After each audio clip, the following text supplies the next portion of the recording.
Hello, welcome to everybody listening and to Reverend Dr. Terrlyn Avery. I'm so happy to be here and having this conversation with you. And so to give people a context of why I reached out to you to do an interview, I was drawn to you kind of on an instinctual level. And then I looked into what it is that you do, and I happened to get your two books, which are called Sacred Intelligence, The Essence of Sacred, Selfish, and Shared Relationships, and then your latest book, which is Dismantling Racism, Healing Separation from the Inside Out. And when I started looking more deeply into what you do, in particular the Sacred Intelligence work, which your anti-racism work is based in, it was like ding ding ding. Yes, this is so much of what in my own connection with myself and the divine and my own passion around social justice issues, it just felt very much in alignment. And I was really honored and excited that you agreed to do this interview. So thank you. Well, I'm happy to be here. I'm really excited for the conversation we're going to have. Awesome. So I just want to give people a little background on you by reading your bio. Reverend Dr. Terrlyn L. Avery, TLC, which I love that acronym, so appropriate, is that this correct? A pastologist? Yes. Oh, cool. Did you make up that word, or is I did make up that word. Okay, awesome. As an ordained minister and a licensed psychologist, so I trademarked. Awesome. I love it. Who I am. Awesome.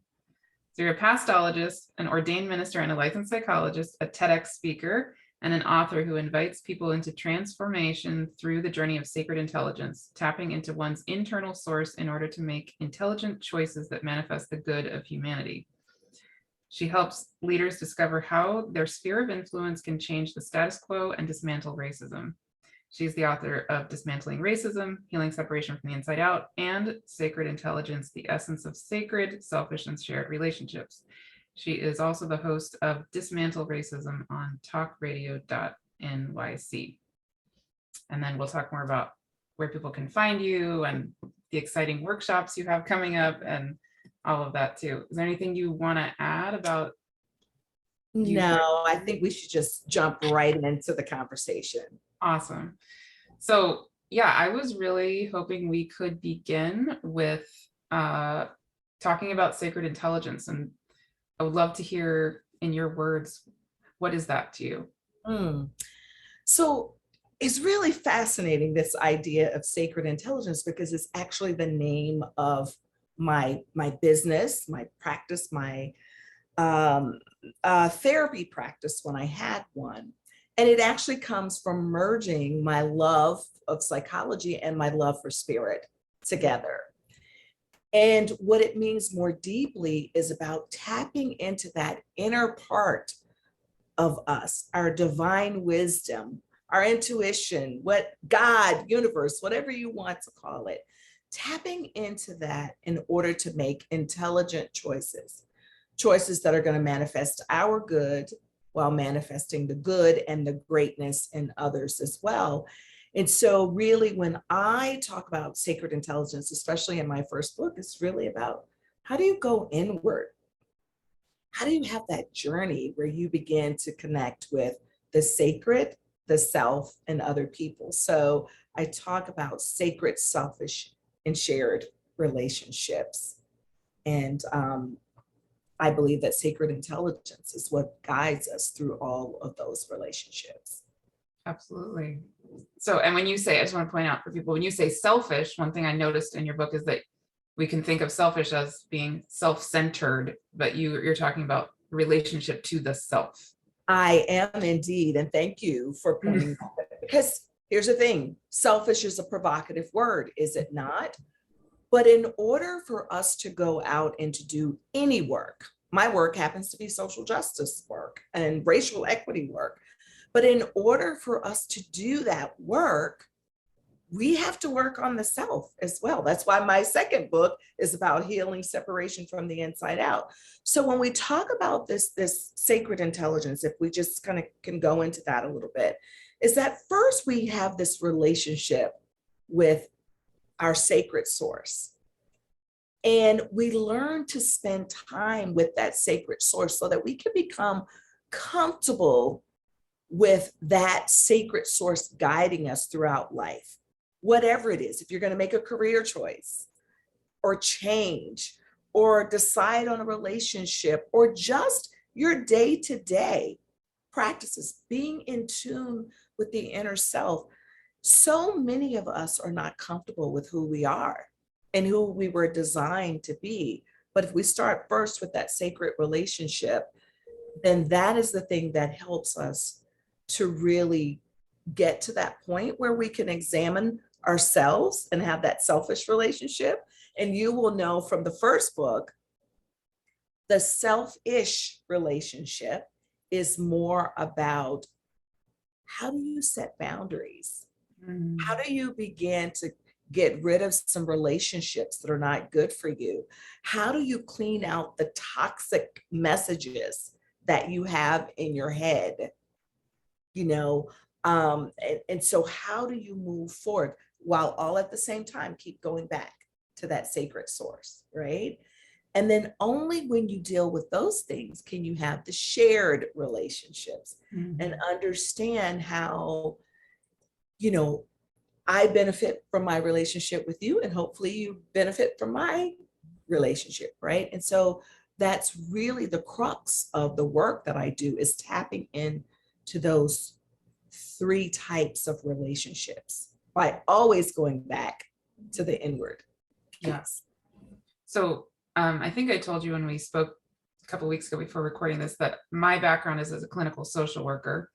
And so I did that. I got my MSW in 2001, and I did social work for the bulk of 20 years. I mean, kind of in and out, being a mom and taking a break for, anyway, that was the big bulk of what I did.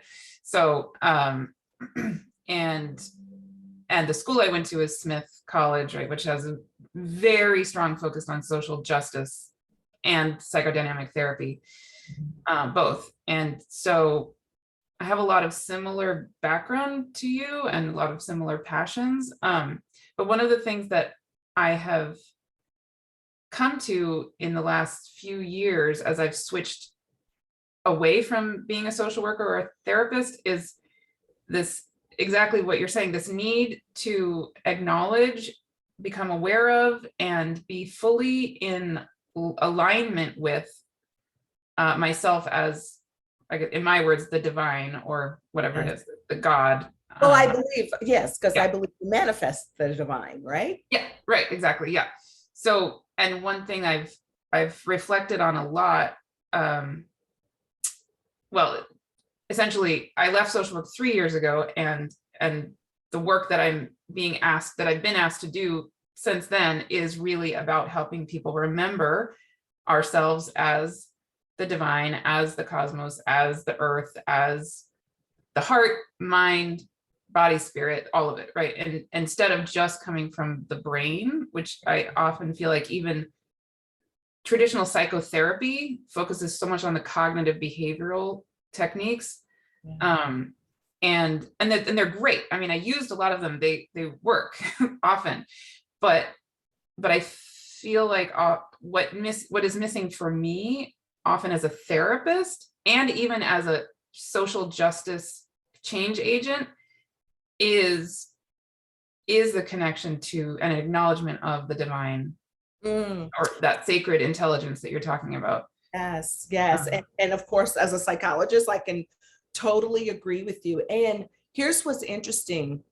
In the height of my practicing years, because I really only see one or two people now, I do more coaching and training and all of that, but I have a few people who continue to I don't know, I've been seeing them for a while. So whenever they need just a little touching base, I continue to do that. But here's the thing. I believe that people are drawn to us based on us, the way we present. They don't even have to know us, and there's something that they can see in us. And I believe that even unknowingly, they're drawn sometimes to the spirit piece of us. And there have been times that I've had a few people will say, wow, I didn't know you were, a spiritual person or X, Y, and Z. And then they're so delighted. And then it frees them to be able to talk about the things that are important to them. And so we can't leave out spirit. We can't leave out source. It doesn't matter what you call it. Within us, there is something that speaks to the heart of who we are. And I think a part of the problem is most people forget who they are. They forget that deeper part of them. And one of the things that I try to do, and this is a hard thing for religious people especially, I talk to my congregants about being the manifestation of God. I said, if you came from God, right? Because that's what we believe. We believe we're children of God. And so I said, so if you came from God, doesn't that make you a part of God? And does that make God in you and you have the power of God? Now, I don't believe you're Godhead, but you are the manifestation of God. Yeah. And sometimes people have, because of their religious views, a difficult time believing that. And I said, but that's actually what it is saying. When it talks about spirit living in you, it is saying that you have the power of God living in you. You're not Godhead. So I'm not claiming that, but I am divine. I am just as divine as Jesus was when Jesus walked the earth. Because as I explained to them, now some of your listeners may stop listening after this point, but as I explained to them, according to our beliefs, right, as the Christian belief, we believe that Jesus emptied himself of his divinity, right? That's what we say we believe. We believe. Yet he did some amazing things here on earth as a divine being. So he really was just showing all of us how we have divinity within us. And it's not about whether you follow Jesus or whether you follow, Muhammad or Buddha or any of that. It's really about you going back to connect with the greatness of who you are. And that's through tapping into whatever that source is. And only then, for me, I believe only then can we tap into the best of who we are and shine that out into the world. And as you use the phrase sacred intelligence specifically, right? So that's another thing that feels so key to me in this world today is like we, for hundreds of years since the Enlightenment, there's been this intense focus and valuing of the mind, like the saying, I think, therefore I am. Yes. Well, I have a problem with that sentence, like, what about, I don't know, I dance, therefore I am, or I feel, therefore I am, or why is it I think, therefore I am? And so I feel pretty strongly we are still in the legacy of that overvaluing of, again, the brain and the intellect, and that wisdom comes from the intellectual mind, and it definitely sometimes does. But what I feel like is that this planet, our world, needs fresh ideas. Like, this is not working. A lot of what's going on the planet is not going very well, and lots of things are going well. But right. It's like I feel so strongly that we need solutions that are not just coming from our brains. They're coming from ourselves as like that sacred intelligence. Exactly. Yeah. Because if we sit with that, and we don't even have to spend 20, 30 minutes in meditation. That's great if we do that. But if you really just take a moment to sit, as I talk about in my first book, like just tapping into what is spirit guiding you towards today. And trust me, you will see many signs throughout the day. If something comes to your spirit throughout the day, you will definitely see confirmation. You will see opportunities to grow. I mean, just yesterday, I wrote something in my journal about, desiring that in every meeting that I had, that either I was edified, like it was going to be for edification, learning, or growth. And boy, did I get the growth part. And I knew as soon as I wrote the word, because I knew that tapping into spirit and asking spirit to be with me, I would get it one way or the other, what I was asking for. Maybe not the exact thing I wanted, but I would get it. And so for me, that sacred intelligence really helps you to become the best person that you can be. And I often hear people who don't feel good about themselves. And you know this from the work that we do. We meet so many people who are so hard on themselves, or who are uncertain about themselves, or who feel less than. Spirit will never tell you that. Sacred intelligence will never tell you that. And the thing about sacred intelligence for me is that it will tell you what you will do for yourself and what you will not do for yourself. It will tell you what you will allow other people to do to you, and it will guide you on what you should do to other people, because it's always meant for good. And so if people are showing up in a way that's detrimental to you, then that's not your sacred intelligence. That's what you just said. That's the thinking that's getting in the way of your spirit, your sacredness, your divinity. And as I say in my book, one of the missions for me, in addition to doing this work on racism, is that it would be so wonderful if everyone just knew that they were divinely created and loved unconditionally. Yes, exactly. Yeah. And what is it, about a month ago or so, I kept having these experiences. I'd be praying, and then I pray every morning, as I'm waking up, and I get this wave of grief come over me, and I would just start bawling. And this kept happening to me like for over a couple of weeks. And the grief felt like the grief of God, like the grief of the earth, the grief of God, that we have been in this illusion that we are not enough, that we are not whole.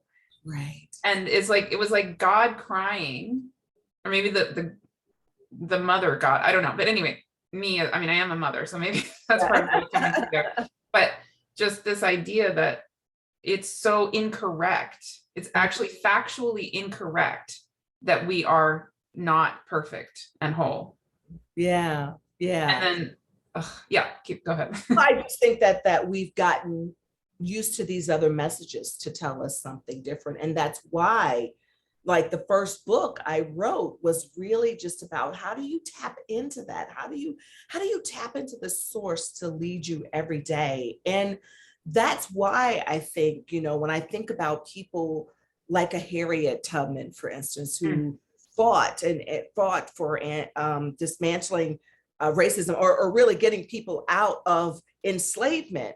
She knew that she was more than what other people told her. She was enslaved for, I think it was either 25 or 30 years, but it was for a very long time. So think about what that does to the psyche when someone continuously tell you that you are less than. But she tapped in to her God source, to her divinity, and said, wait a minute, that's not true. I mean, so back in enslavement times, there was actually a Bible that was just for enslaved people, because the Bible wanted to tell them, there's a section in there where it says, slaves, obey your master. And those were the things that the enslaved people were taught. But because people of African descent knew about divinity long before being brought over here, there were people who were able to tap into that and go back to that. And so what I would encourage your listeners to think about is, wherever you are today, you don't have to believe the lies that you have been told, or the lies that you tell yourself. That's why it's important to do the work. So I wanted to share with you, when I first finished divinity school, because there's a whole saga even with me deciding to go to divinity school. I was like, I don't know why you're calling me God. I'm already doing your work as a psychologist. And you know that the work we do is very sacred. And so I just couldn't figure out why I needed to go to divinity school. And then I said, I'm never going to become a pastor. Well, I'm a pastor. But here's the thing I realized when I got out and I was doing therapy. There were so many people who came to me who had been wounded by religion. Yeah. That is another one of my deep passions. So really, when I wrote that first book, though I didn't talk about the wounds of religion in that book, I noticed I had begun to see people coming in with those wounds. And to be quite honest with you, that was where my focus was until 2020. Yeah. Because I had done the work of dismantling racism years before that, but felt like God was asking me to shift to the wounds of religion. And then when 2020 came up, well, more specifically, when George Floyd was murdered, that's when I went back to teaching about dismantling racism. And I saw spirit moving in me in a different way. And so if you think about racism and religion, there are some deep wounds of religion. So there's a book out there for that at some point as well. But I just want your listeners to just know the beauty of coming back to the sacred self and to really grab hold of who they are and just own that in whatever capacity. Just own it. Get rid of people in your life who are not supporting you with being the best of who you are, and get rid of those negative thoughts and behaviors that don't support the best in who you are. Absolutely. Yeah. And so, yeah, I mean, I feel like we could obviously talk about the sacred intelligence thing for a very long time. But I was about to switch and ask you exactly what you just already answered, which is, how did you then move into the writing your book on dismantling racism? So it's really interesting because, we were at the height of COVID, and I decided, it's time for me to write my second book. And it really was going to be on the wounds of religion. But then my writing coach asked us to interview people. Said, who would be your avatar? So I started interviewing people, and a lot of things started coming up for folks. And one of the things that came up, because it was in the height of COVID, was around faith. Now, I happened to already be doing some sermons on faith. And this person who asked me wasn't a religious person at all, but he was just like, Terrlyn, I absolutely think you need to do something around faith to kind of help us through this. And so it was really about expanding myself, right? Expanding my thinking, because as much as I tapped into my sacred source is always wanting us to give as well as much as we receive. So what I started noticing were the number, particularly white colleagues, who were coming to me talking about race. And I know that I'm gifted with doing this work of dismantling racism because I've done it for years before. So it naturally just segued into, if I'm writing a book about faith, and in here I talk about the sacred intelligence journey of faith, then I can tie that into dismantling racism. And that's what I did. And the book isn't a religious book at all, but it's about continuously looking inward, about tapping into what is your sacred motive? Why do you even want to dismantle racism? Because, Martha, if we can keep going back to our sacred source and our sacred selves, we can dismantle racism. We can really feel confident in our ability to be healers of this world, healers for ourselves, and also just healers of this world. So with your Dismantling Racism book, obviously there's many components to it. In the time that we have, what would be the key aspects of it that you would want people to hear about or know about? So I want to just say, before I tell you like what my three pillars are, For those of you who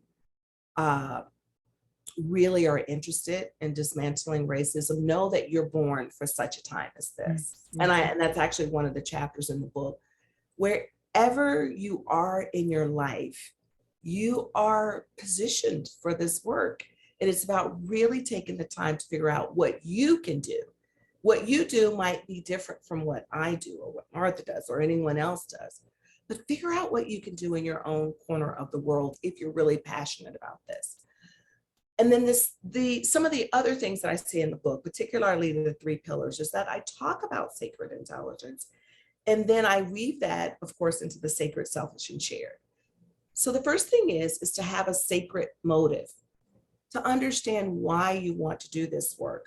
What I found is that a lot of people wanted to do this work initially because they were so upset about what happened to George Floyd. They just couldn't believe it. And they were rah, rah, rah, rah, rah. I'm just gonna go at this hard. But we've seen how it's just decreased. The interest has decreased because, other things come up. Here's the thing about racism. It never leaves. Yeah, right. And intersectionality. In everything we do, there's an intersectionality. And so I invite people to think about, why do you want to do this work? What is your bigger reason for wanting it? The second thing that I think is really important, and it gets into that selfish mindset, and that is understanding that it is possible for you to help move the needle. And the selfish mindset is about believing and being faithful that you can do it, having the faith that you can do it, right? Having the faith that it is possible. I have people who will say to me, is it possible to dismantle racism?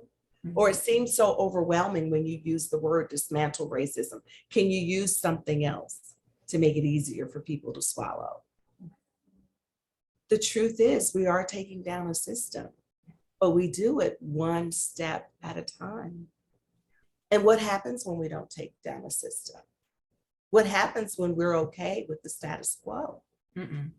We go backwards 50 years, 100 years. We've seen it happening in our country over the last few weeks, right?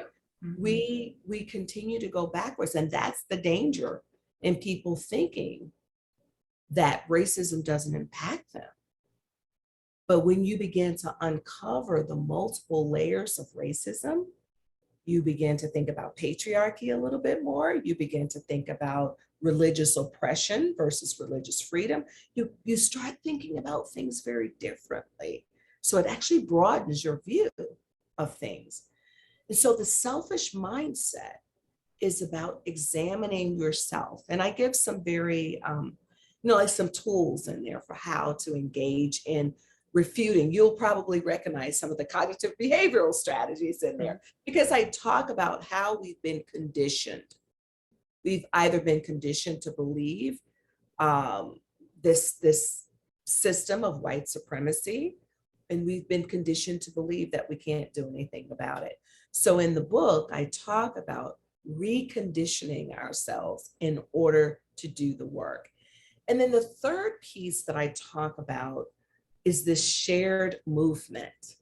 We don't walk this journey alone at all. And I believe you said it, really, really earlier. It's like when you stop to think about this interconnectedness and connecting with the divine, we're all a part of that. Whoever we need to help us carry our message out there, they appear. Whoever we need to teach us and to train us, they appear. It's about whether we take the opportunity, because the sacred always gives us signs. We just have to be open to seeing those signs and doing the work. And so in the book, those are the 3 pillars, but I also deal with anger as it relates to dismantling racism, because we can be angry, but we have to make our anger effective and transformative. And so I talk about that in the book as well, it does not serve us to simply vent our anger. And we never move the needle if we stay in that emotional place. So I share about ways in which we can transform our lives through figuring out how to use that anger to move us forward. And then I also talk about how to speak truth to power. I love that chapter. I love that one. Yes, yes, yes. Because it's not easy, is it? I've been there, done that. Yeah. Yes. So many times. And you know what? Here's the other thing about speaking truth to power. It doesn't feel good. And then we have to figure out, how do we move past that? Not feeling good. Sometimes it does feel good. Like, right? Sometimes we're like, yes, they got it. They got it. They heard it. But this movement isn't, a sprint. It's a marathon. Right? And so I would love for your listeners to know that this is a commitment and dedication. It's not about saying, I'm going to do something today, and then tomorrow something else is going to come along, and that's going to then disrupt what you're already doing. I do want to add one point about that, though, because, I have a friend, colleague. Her passion is working with the LGBTQIA community, and in particular, working with transgender folks, and just teaching other people about transgender concerns and et cetera, right? So when we first started talking about racism, she said, I cannot focus on that right now because I've got to focus on this over here. And I said, I'm not asking you to change what your focus is. Your focus can very much still be issues related to that. I said, but did you know that more Black transgender folks are killed? Oh, yeah. And so I said, there's an intersectionality. All I'm asking you to do is to find ways of integrating it with the work that you do. And that's what I would say to your listeners, no matter what it is that you're doing. You might not go out and protest, you might not, go knock on people's doors to get them to change their way of thinking, but you can write to your senators about issues. You can become informed on mass incarceration, for instance, or the health disparities. You can listen to podcasts where you hear more information about what's happening in the world so that you can act based on that. It really is about becoming aware and becoming conscious of how racism shows up. And that's when you can do something about it. But when you decide it's too overwhelming, or I'm afraid I'm going to make a mistake, because that's a common thing that I hear in the classes that I teach. If you stay in that place, you will never move forward and do the work that you can do in your corner of the world. Absolutely. One thing that I'm thinking about as you're talking is this interview I did a month or so ago with someone named Jason Engeldo. And he is a man who lives in South Africa, and he is a mixed race person, and he does a bunch of amazing things, including ancestral healing, but then and work with men, and also anti-racism work in South Africa. Very powerful. All of the above, right? And one of the things he talks about is his concept of social permaculture. So he draws a parallel between agricultural permaculture, that system of thinking about how we grow food, to ourselves as social beings. So just in a nutshell, what he says is that he thinks of ourselves as having essentially 3 tiers. So there's or 3 zones. And he says, so zone 0 is my relationship to myself.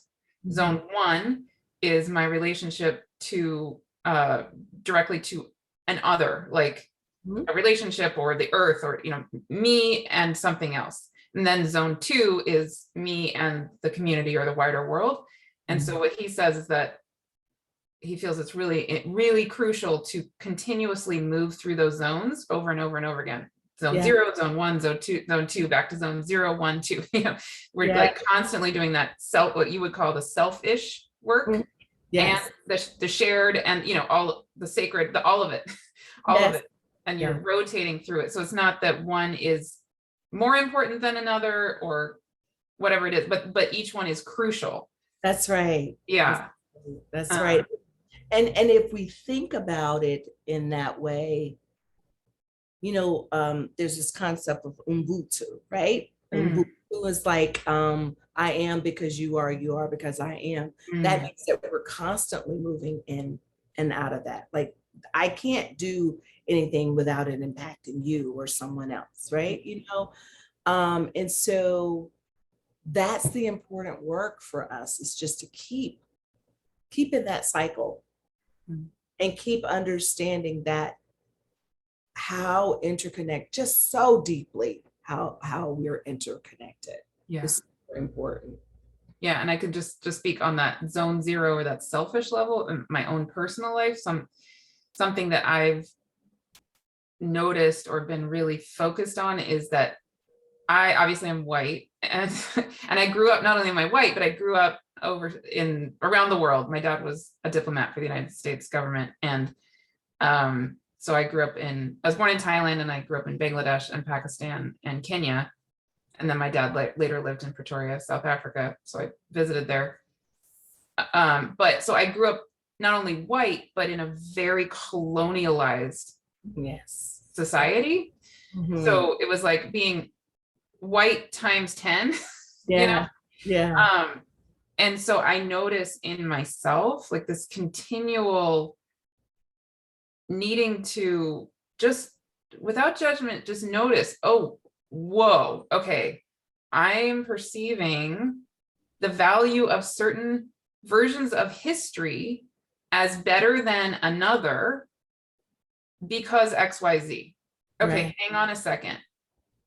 That's not actually in line with my values to have that perception.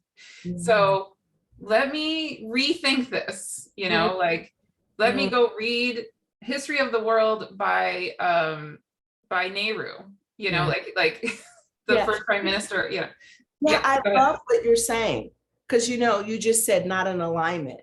Yeah. And a lot of people believe themselves, for instance, not to be racist.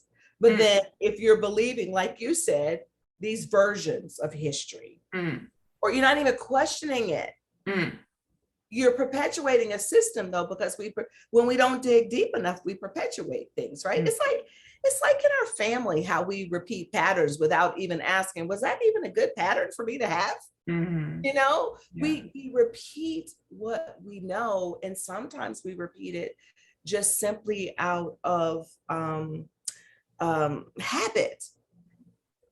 And so the idea is to dig deeper and to say, I've had people say to me that they believe the story of Thanksgiving, right? Like, white people will say, I didn't know until this year that story was. And these are grown folks. I'm not talking about children. And they're saying, like, I believe what I was told. I believe that we celebrated with the, the Native Americans, and that everybody was happy, blah, blah. I said, did you really? I said, what? The question is, why didn't you ask, though? Because this country was built on genocide, oppression, and violence. Yeah. Do you really think that they were singing Kumbaya? Now, maybe there were a few people who got together, but there's a whole day that's built on that. And look, I simply have now started calling it Gratitude Day. Because I am grateful. I do think that it's important for us to have a day in which we are giving gratitude. But I also know it's a day of mourning for Native Americans. And anybody who wants to Google that can find the information about why it's called a day of mourning. And I think it's important for us to be sensitive to that. And First Nation people have gotten a really bad deal. Even now, they've gotten a horrible, horrible deal. And people look and they will say, oh, well, they have the casinos now and they're getting money and they're on their own land. If you really look at what's happening, particularly on reservations, often things are not good. Oh, no. So it really is about us opening our eyes. Yeah. And before we come to a close, I really, really did love, it's okay, can I ask you one more question? Sure. I really did love your chapter on changing the status quo, chapter 8. I marked it because I was like, yes, because I can just speak for myself, when we talk about that shared, but out in the world kind of part of changing the world. I have been a pretty feisty person, I guess you could say, right? So in my role as a social worker, I worked for child welfare services for a bunch of years, and that system has some positive things happening in it and some extremely not okay things. I worked my very first job out of grad school when I was 24 years old, over 20 years ago, was in inner city DC as an adoption social worker. And I won't go into the details, but essentially I left that job because the white judge told me to put the African-American children with the African-American adoptive parents who were beating them because, quote unquote, that's how Black children are treated. That is a quote. And that was from 20 years ago, but still, like, so, and I just have to say, before you ask me your question, that is so horrifying. And when people wonder why the system does not, like they'll say, oh, no, racism doesn't exist. Those are the things that are going on in systems every day. Every day. And if a child is beaten, and then they're going to school and they're acting out and people are saying, oh, that's how Black kids act. No, they're acting like that because they're with a family. Exactly.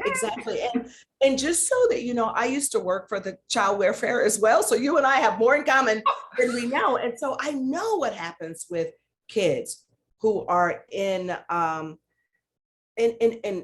so often in foster care. Not every foster care parent is bad. So I want to say that, but I know of some horrible situations. I know of situations when we talk about poverty and people living in inner city, and that when you don't have much, any of us, if we're in a situation where we don't have much, we don't know how we would react and respond. But what we do is judge people.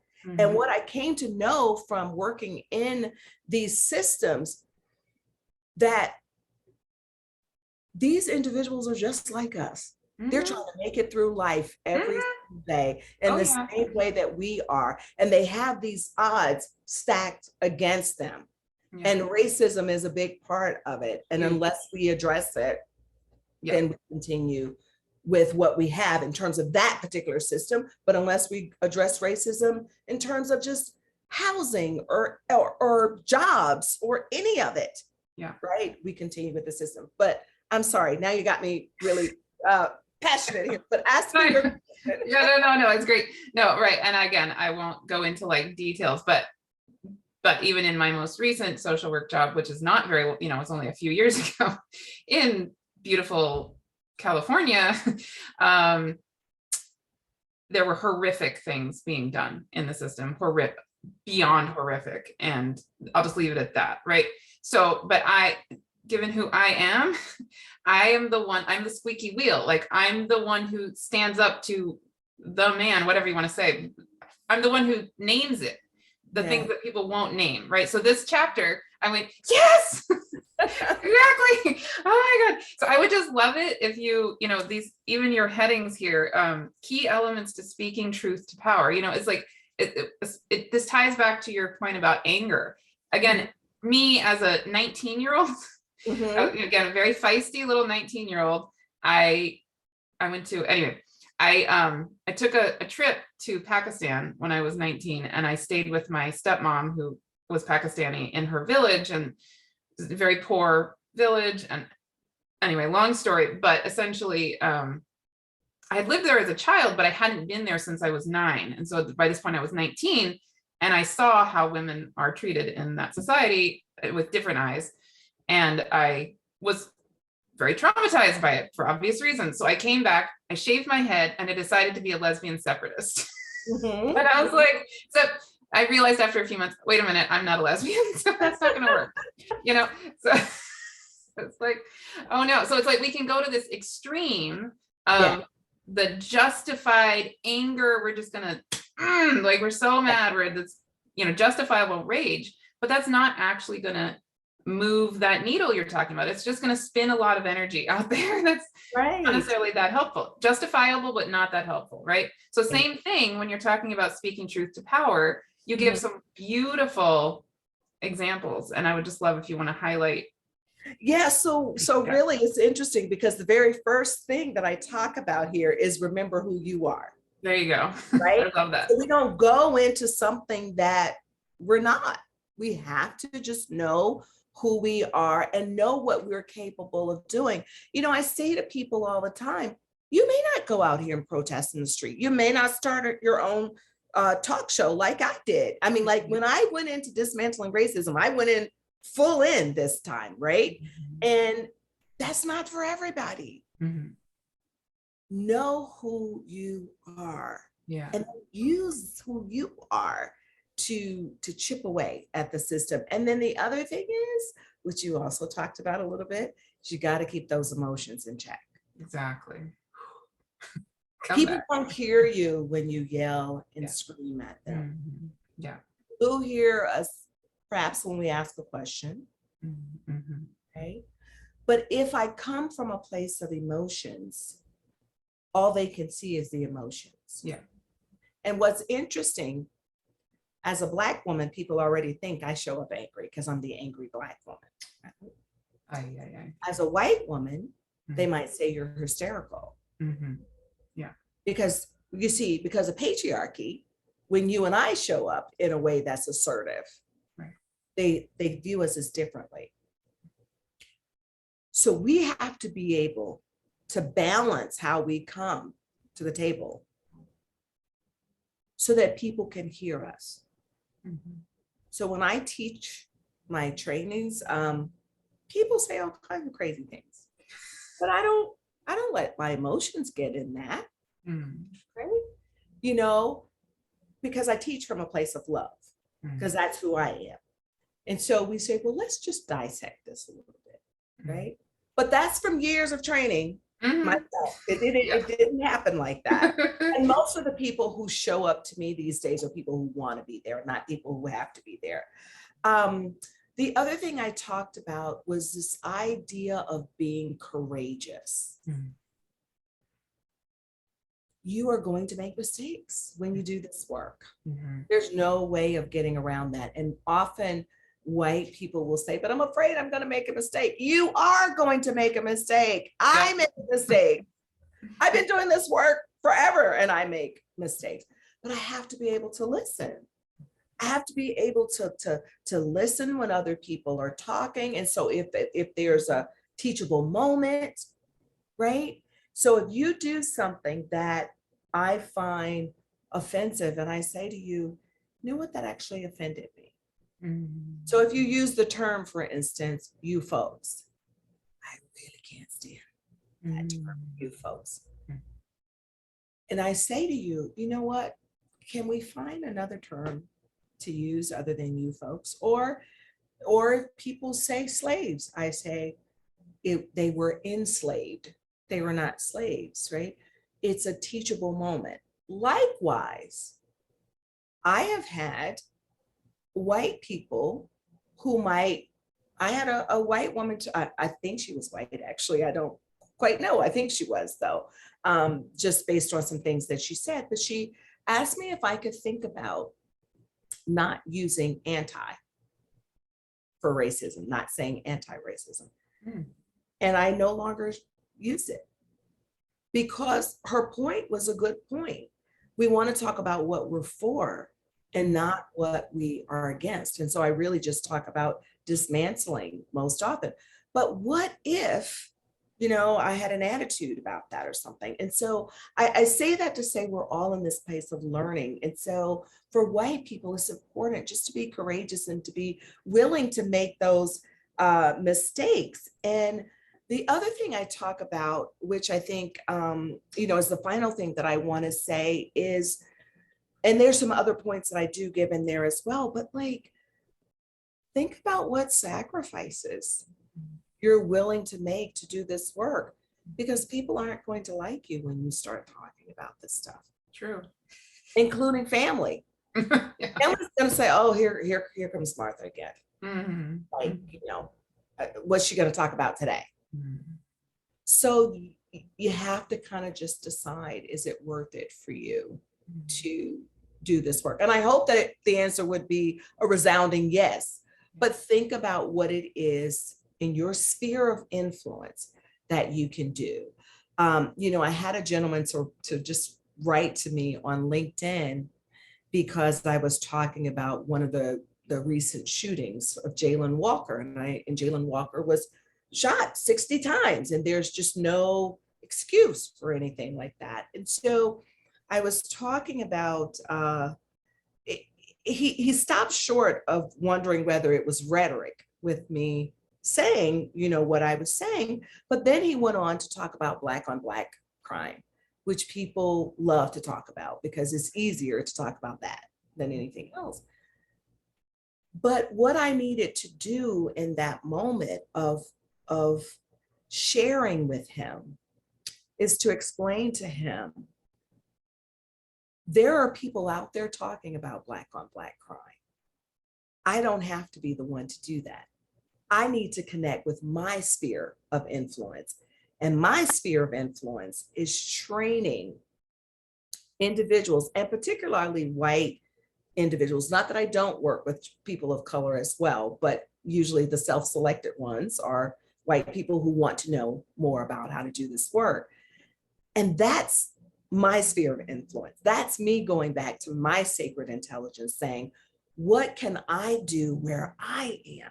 Yeah. I don't have to be out there talking to, I might in my church if that's something that comes up, but it's not something that actually comes up a lot in my particular church. There's a time and a place for me to talk about Black on Black crime, but that's not in the classes that I teach or on, I might talk about it at some point on my radio show, but the idea is, how can I help the people who I believe are the most privileged to understand how they can dismantle racism? And so that's about me knowing who I am and deciding what I want to sacrifice in doing this work and what I want to focus on in doing the work. And what you're called to specifically. Yes, yes. And so, I guess God has a sense of humor because, like I said, I really didn't want to be doing this. However, what I have learned, and this goes back to our sacred intelligence, when I trust that guide, I never go wrong, because I can come out as a psychologist talking about racism, but look at the beauty of coming out on a spiritual level, as a reverend even, to say, this is what we have to do to dismantle racism. And I happen to be in a denomination that's predominantly white because I'm Presbyterian. So there's a need for me to talk about these issues. So yeah. Wonderful. Well, then just to close, unless you have something else you want to add, do you want to describe the workshops you have coming up, the classes you do? And Yes. I actually have a workshop that will be coming up on July 27th. It's a July 27th is actually a webinar that I have coming up. It's a free webinar. You can go to my website at sacredintelligence.com. But in case you missed the webinar, which is on how to recognize and respond to racism on July 27th, I am also offering a 6-week class that begins September 14th. And in that class, I'll be addressing throughout the 6 weeks of like what racism cost you. Again, I'll cover how to recognize and respond to racism, how to overcome the fear of getting it right. I'll be taking a look at how to stop racism in its tracks, do this, not that, kind of get into some microaggressions and things like that. And then finally, how to become an ally. And I found that those seem to be the major themes when I ask people, what are you looking for?